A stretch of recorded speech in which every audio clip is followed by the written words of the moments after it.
CNN did some decent journalism here.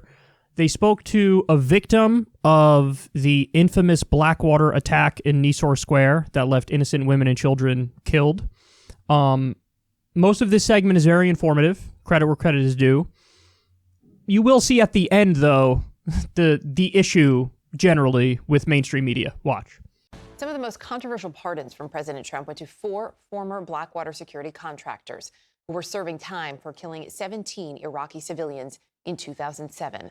The pardons have stoked outrage in Iraq and beyond, and they've reopened emotional wounds. CNN's Arwa Damon reported from Baghdad in the aftermath of that massacre, and I know you've stayed in touch with so many who were affected, and Arwa joins us now. Arwa, good morning. Good morning, Erica. I mean, people who were talking to survivors, they are just absolutely shocked, stunned by this decision by President Trump. The horror-filled memories of that day in September 2007 still haunt those who survived, whose physical scars may have healed, but who grapple with the psychological trauma nearly every day. I remember seeing a woman and her son. Their car was in front. It was on fire. She was crying out until she burnt to death with her son. Hassan Jabir Salman says, "There was so much gunfire. It wasn't normal. Bodies just fell in the street. I wasn't wounded yet. I moved my car to get away, and I was shot multiple times." It was a sunny day in Baghdad, one where the population could almost pretend their country wasn't being ravaged by violence. But those illusions shatter quickly in Iraq. In an instant, a busy Baghdad roundabout, Nisour Square, turned into a street of blood. Ali Abdel-Razak was the youngest victim, just 9 years old, shot in the head in the back seat of his car as his father helplessly watched him die. "My son was the heart of our family," his father Muhammad told us years ago. The shooting rampage was carried out by what was then Blackwater, a private security company notorious for its brutish and trigger-happy behavior. Blackwater claimed its personnel were under attack, though numerous eyewitness accounts said that was not true. From his hospital bed at the time, Salman had described how Blackwater operatives opened fire indiscriminately at civilians. No one fired at Blackwater. They were not attacked by gunmen. They were not targeted, he said. Salman traveled to the U.S. to testify almost 7 years after the massacre. In the end, one of the Blackwater operatives was sentenced to life in prison.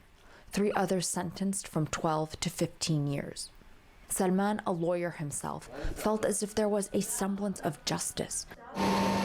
It renewed his faith in American ideals. Not anymore. President Trump, the first recent U.S. president to pardon convicted killers, let the murderers, the men who destroyed his life, walk free.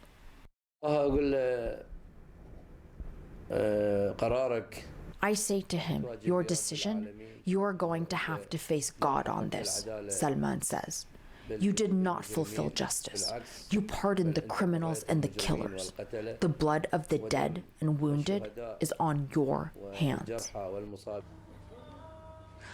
And Erica, Salman also warned about the dangerous precedent that this is setting, that if a country like America is willing to let killers, murderers walk free, what kind of standard does that set for the rest of the world? There's also the question of the message that it sends to the rest of the world, and specifically to the region, Arwa.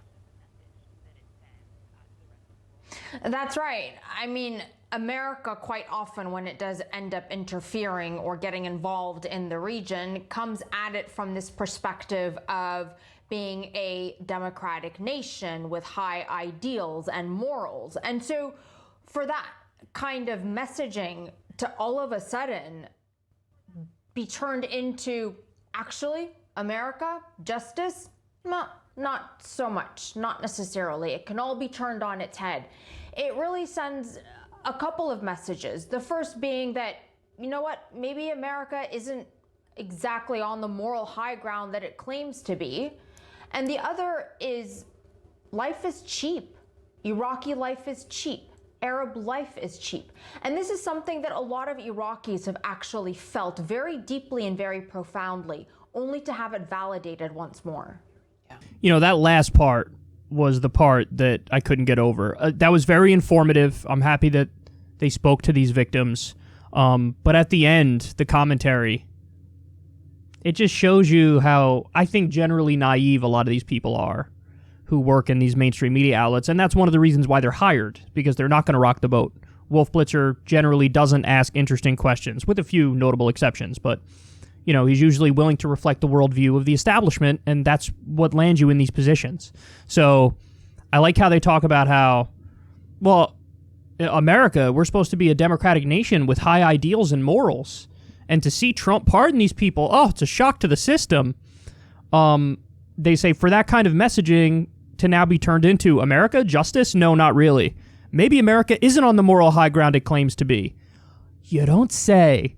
And she says, life is cheap, Iraqi and Arab life is cheap. That's the message that this sends. That's right.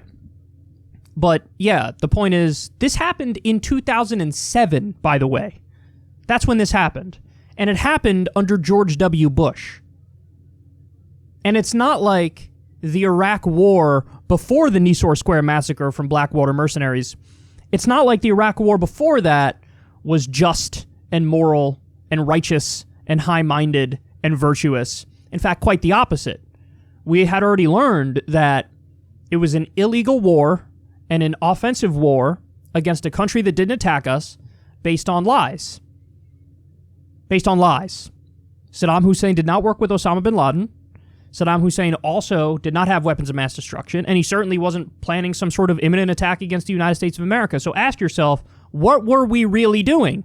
What are we really doing? And there are no good answers to that. There are no answers that make you think we're in the right. I'll say that.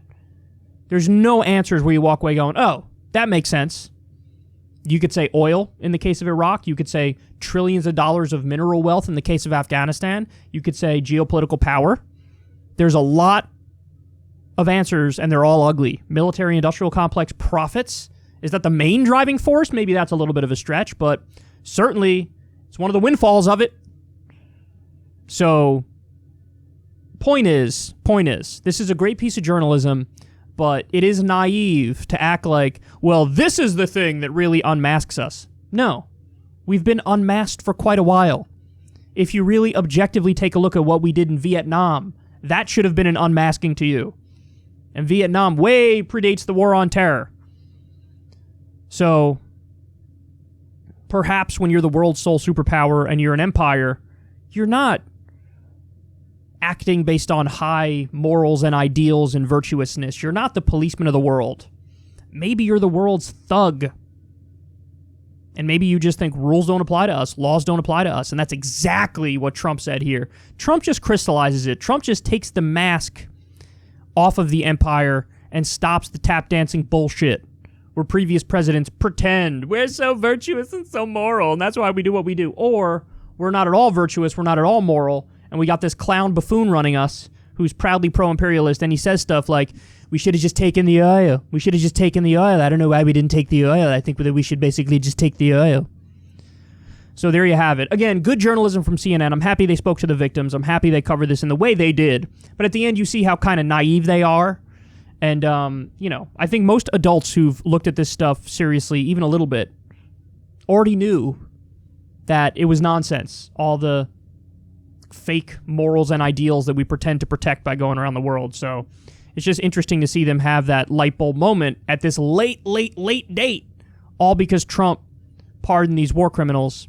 It's like, really? The Bush administration torture didn't give you that light bulb moment? Should have had that light bulb moment in the early 2000s with torture. Illegal torture against innocent people nonetheless. Guantanamo Bay, that didn't give you that light bulb moment? No, now you get that light bulb moment. Okay. Better late than never, I guess.